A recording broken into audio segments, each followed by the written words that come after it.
Hello friends, welcome back to our YouTube channel Vidya Mahasagar. आज हम बात करेंगे अपनी यूनियन टेरिटरी सीरीज को कंटिन्यू करते हुए Dadra and Nagar Haveli and Daman and Diu union territory के बारे में, जो कि हमारी third union territory of India है। पहले दादरा एंड नागर हवेली और दमन एंड दीव दो अलग अलग यूनियन टेरिटरीज थी, लेकिन अब उन्हें मर्ज करके एक ही यूनियन टेरिटरी बना दिया गया है। तो चलिए आज की वीडियो में इसके बारे में बात करते हैं कि दादरा एंड नागर हवेली और दमन एंड दीव के अंदर कौन कौन सी इंपॉर्टेंट फैक्ट्स हैं, एजुकेशन फैक्ट्स हैं, उनको जानते हैं। तो चलिए आज की वीडियो को शुरू करते हैं। सबसे पहले बात करते हैं इंट्रोडक्शन की। तो सबसे पहले जो दादरा एंड नागर हवेली को जोड़ा कब गया था, इन्हें आपस में मर्ज कब किया गया था? इन्हें 26 जनवरी 2020 को ही आपस में मर्ज किया गया था। नियरली कह सकते हैं आपको 2.5 साल पहले, आज से 2.5 साल पहले ही इन्हें आपस में मर्ज किया गया था। उससे पहले ये दादरा एंड नागर हवेली एक अलग यूनियन टेरिटरी थी, दमन एंड दीव एक अलग यूनियन टेरिटरी थी। अब इन्हें मिला के एक सेम यूनियन टेरिटरी बना दिया गया है और इनकी जो कैपिटल है वो है दमन।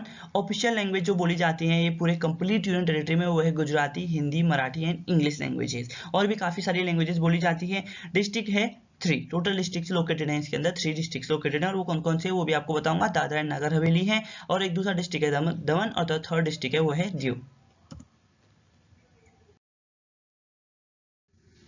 यहाँ पर आप देख सकते हैं कि दादरा एंड नागर हवेली का मैप, दमन का मैप और जो दीव यूनियन टेरिटरी है, ये जो पूरी यूनियन टेरिटरी है उसका जो मैप है अलग अलग जगह पे थोड़ा थोड़ा करके लोकेटेड है। तो आप देख सकते हैं कि ये मैप कहाँ पर लोकेटेड है। ठीक है, दादरा एंड नागर हवेली आपका अप्रोक्स महाराष्ट्र के अंदर लोकेटेड है और दमन एंड दीव आपका गुजरात साइड पे लोकेटेड है।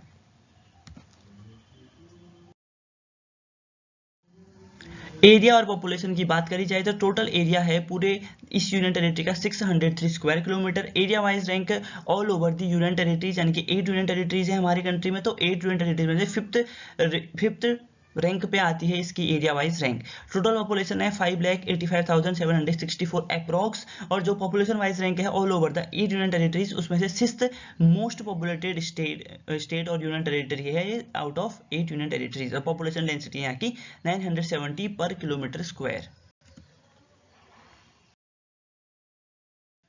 अब बात करते हैं कि दमन डिस्ट्रिक्ट में आप देख सकते हैं कि यहाँ पर दमन डिस्ट्रिक्ट के जो अलग अलग डिस्ट्रिक्ट हैं, दमन डिस्ट्रिक्ट का एरिया है 72, वहाँ की पॉपुलेशन है 190,000 के अप्रॉक्स। 2650 वहाँ का एरिया है। फिर दीव डिस्ट्रिक्ट है जिसमें 40 किलोमीटर स्क्वायर एरिया है और 52,000 लोग वहाँ रहते हैं। 1301 जो वहाँ का डेंसिटी पर किलोमीटर स्क्वायर है। और दादरा एंड नागर हवेली की 491 स्क्वायर किलोमीटर एरिया है, जिससे टोटल 603 स्क्वायर किलोमीटर एरिया हो जाता है। और टोटल पॉपुलेशन इसकी यहाँ पर हो जाती है दादरा एंड नागर हवेली को जोड़ के, और जो टोटल जो डेंसिटी पर किलोमीटर स्क्वायर है वो 971 हो जाता है जब इन तीनों को आप आपस में जोड़ते हैं। तो फिर आता है रिलीजन की। तो हिंदुइज्म सबसे ज्यादा फॉलो किया जाता है इस यूनियन टेरिटरी में, जो कि है 94%, इस्लाम को 4.33%, क्रिश्चियनिटी को 1.18% और अदर रिलीजन्स को फॉलो किया जाता है 0.41%। बात करते हैं लिटरेसी रेट की। Literacy rate Dadra and Nagar हवेली में 76.2% है, दमन में 88.06% है और दीव में 83.46% है। सेक्स रेशियो की बात करी जाए तो दादरा एंड नागर हवेली में जो सेक्स रेशियो वो है 774, दमन में है 534 एंड दीव में है 1031। और अगर आपको सेक्स रेशियो पता नहीं है तो मैं आपको बता दूं कि सेक्स रेशियो होता है कि पर स्टेट में और पर 1000 मील्स में, किसी भी स्टेट, किसी भी रीजन या फिर किसी भी एरिया में पर 1000 मील्स में कितनी फीमेल्स प्रेजेंट होती हैं उसे ही सेक्स रेशियो कहा जाता है। तो दमन में 534 females out of 1000 meals, Dadra and Nagar हवेली में 774, दीव में 1031 सेक्स रेशियो है। उसके बाद बात करी जाए कि अगर कुछ केसेस हो जाते हैं, कुछ क्रिमिनल केसेस हो जाते हैं, कुछ सिविल केस हो जाते हैं, तो उनको कहाँ दिखाया जाए, तो वो देखते हैं बॉम्बे हाई कोर्ट, जो कि लोकेटेड है महाराष्ट्र में। और जो ये इसकी जो जुरिस्डिक्शन आती है वो महाराष्ट्र एंड गोवा की आती है, साथ ही साथ दमन एंड दीव, दादरा एंड नगर हवेली को भी अपने अंदर ही इसकी जुरिस्डिक्शन आती है। और इसको स्टेब्लिश किया गया था 14 अगस्त 1862 को इस बॉम्बे हाई कोर्ट को। और यहाँ के जो चीफ जस्टिस हैं वो अभी हैं दीपांकर दत्ता जी, 28 अप्रैल 2020 को अपॉइंट किए गए थे। और टोटल नंबर ऑफ पोजीशन जजेस के हैं वो 94, जिसमें 71 परमानेंट जजेस हैं और 23 एडिशनल जजेस हैं। वाइल्ड लाइफ सेंचुरीज की बात करी जाए तो 2 वाइल्ड लाइफ सेंचुरीज हैं। पहली दादरा एंड नागर हवेली, जिसे 2000 में स्टैब्लिश किया गया था, 92.1683 स्क्वायर किलोमीटर का एरिया है। और दूसरी वाइल्ड लाइफ सेंचुरी है फुदम, जिसे 1991 में अपॉइंट किया गया था या फिर स्टैब्लिश किया गया था 2 स्क्वायर किलोमीटर एरिया के साथ। तो अब चलिए बात करते हैं famous places of Dadra and Nagar Haveli and Daman and Diu. सबसे पहले यहाँ जो सबसे ज़्यादा फेमस है वो है ट्राइबल म्यूजियम। ट्राइबल म्यूजियम जो है सिलवासा के अंदर एक म्यूजियम है which displays the lifestyle and culture of tribes of Dadra and Nagar Haveli, यानी कि दादरा और नागर हवेली में जो ट्राइब्स रहते थे उनके कल्चर और ट्रेडिशन को यहाँ पर दिखाया गया है कि उनके किस तरीके से फिशिंग टूल्स थे, हंटिंग गैजेट्स थे, एग्रीकल्चर और अदर हाउस होल्ड आर्टिकल किस तरीके से और कैसे उनको यूज किया जाता था, वो सभी यहाँ पर उनके रिच और वाइब्रेंट सोशियो कल्चरल हेरिटेज को दिखाया गया है। फिर आता है सतमालिया डियर सेंचुरी, जहाँ पर डिफरेंट टाइप्स ऑफ डियर्स आप देख सकते हैं, और साथ ही साथ यहाँ पर लोकेटेड है हिरवा वन गार्डन, जहाँ पर आप देख सकते हैं कि ये है बहुत सारे स्वान्स भी यहाँ पर पाए जाते हैं। कुछ और प्लेसेस की बात कर ली जाए तो उसमें आते हैं Vasona lion safari. Vasona lion safari जो एक वाइल्ड लाइफ एंथुसियास्ट्स होते हैं उनके लिए बहुत ही ज़्यादा एक हेवन, एक स्वर्ग वाली जगह है यहाँ पर, क्योंकि यहाँ पर बहुत सारे आपको लायंस दिख जाएंगे और डियर्स भी दिख जाएंगे। डियर पार्क में यहाँ बहुत सारे अदर एनिमल्स भी आपको यहाँ पर दिख सकते हैं, रेप्टाइल्स स्पीसीज बहुत सारी दिख सकती हैं, ठीक है। तो अगर आपको यहाँ के जाके बेहतरीन लुत्फ उठाना है तो आप एक जंगल सफारी जो बस होती है और वैन होती है उसको बुक कर सकते हैं और आप जा सकते हैं। और साथ ही साथ फेमस है नक्षत्र गार्डन।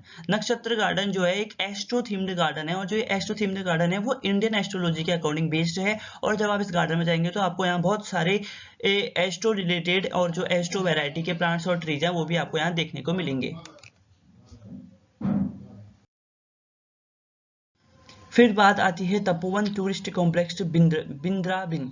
जो टूरिस्ट कॉम्प्लेक्स है ये लोकेटेड है तड़केश्वर टेम्पल के पास पे, और जो वर्ड तारकेश्वर है वो लॉर्ड शिवा को रिप्रेजेंट करता है अंडर द सन, ठीक है। फिर आता है BAPS स्वामी नारायण टेम्पल जो कि रिवर दमन गंगा के किनारे पर लोकेटेड है।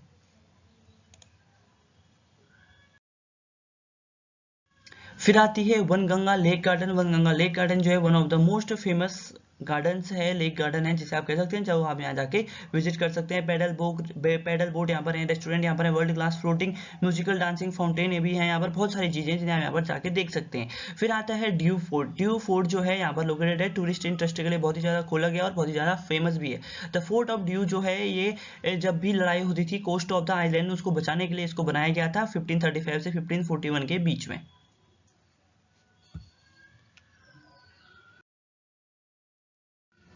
फिर आती है नाइडा केव्स, और जो नाइडा केव्स हैं ये दीव में लोकेटेड हैं सिटी वॉल के कुछ ही दूर, आउटस्कर्ट्स ऑफ सिटी वॉल। इसे क्या है, इन केव्स को पोर्टुगीज सेलर्स के द्वारा इसको डिस्कवर किया गया था, और ये केव्स बहुत ही ज्यादा बड़ी हैं जिन्हें अभी भी बहुत ज्यादा डिस्कवर करना बाकी है। US ज्योग्राफिकल सर्वे और बहुत सारी सर्वे टीम्स यहाँ आके सर्वे करती हैं। फिर आता है Saint Paul's Church. Saint Paul's Church is around 400 year old church है जिसे अप्रोक्स 1691 में कंस्ट्रक्ट किया गया था। 1691 में इसे कंस्ट्रक्ट किया था, अभी तक आप यहाँ पर देख सकते हैं, और अभी चल रहा है 2022। मोर देन 400 ईयर ओल्ड ये चर्च है। तो अगर आपको उसके बारे में कुछ डिस्क्रिप्शन चाहिए तो आप यहाँ पर देख सकते हैं। फिर आता है the church of our lady of the sea. अब जो ये church of the our lady है in the fort of saint Jerome के उस पर बनाया गया था इसे, जिसे 1627 में बनाया गया था। फिर उसके बाद आता है नानी दमन जेट्टी जो कि है on the bank of Daman Ganga river के किनारे पर ये लोकेटेड है। अब बात करते हैं फोर्ट ऑफ सेंट जिरोम दमन की। दमन को गुजराती रूलर से पोर्टुगीज द्वारा ले लिया गया था 1531 में, लेकिन इसे ऑफिशियली हैंडेड किया गया था पोर्टुगीज को 1559 में Bahadur Shah the sultan of Gujarat के द्वारा। और जो दीव है वो पोर्टुगीज कॉलोनी बन गया था 1539 में after sealing the signing of a peace treaty by the sultan of Gujarat. Bahadur Shah जब इन्होंने पोर्टुगीज के साथ एक पीस ट्रीटी साइन करी तब दीव भी उनके अंदर चले गया। और जो ट्रीटीज हैं जो सारी पोर्टुगीज की कॉलोनीज बन चुकी थी इन्हें 1961 में आजाद कराया गया था जब पोर्टुगीज को भगाया गया इंडिया से, और जो सारे टेरिटरीज थे पोर्टुगीज की वो इंडियन की इंटीग्रल पार्ट बन गई। साथ ही साथ आता है डोमिनिकन मोनेस्ट्री तरियुंड चर्च मोती दमन, ये आप देख सकते हैं यहाँ पर।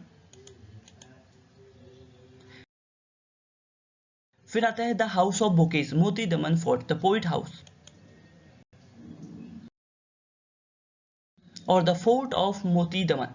इसे क्या है कमेंस्ड किया गया था 1559 AD में, और कंक्लूडेड इसको शुरुआत करी गई थी इसको बनाने की 1559 में, और 1581 में इसे कंप्लीटली बनाया गया था। और जो उसकी दीवारें हैं वो 30,000 स्क्वायर मीटर्स के एरिया में फैली हुई हैं। तो दोस्तों मैं उम्मीद करता हूं कि आपको दमन एंड दीव और दादरा एंड नागर हवेली जो यूनियन टेरिटरी है उस पे जितने भी मैंने इंटरेस्टिंग फैक्ट्स और टूरिस्ट प्लेसेस के बारे में बात करी आपको अच्छी लगी होगी। अगर आपको अच्छी लगी है तो प्लीज हमारी वीडियो को लाइक कीजिए, शेयर कीजिए, कमेंट करें, चैनल को सब्सक्राइब जरूर करें ऐसे ही इंपोर्टेंट वीडियोस के लिए। अगर आप हमारे चैनल को सब्सक्राइब करेंगे तो हमें भी सपोर्ट मिलता है। तो प्लीज हमारे चैनल को सब्सक्राइब कीजिए, हमारी वीडियो को अपने फैमिली मेंबर्स और फ्रेंड्स के साथ शेयर कीजिए। मिलते हैं आपसे नेक्स्ट वीडियो, तब तक thanks for watching, take care, जय हिंद, जय भारत।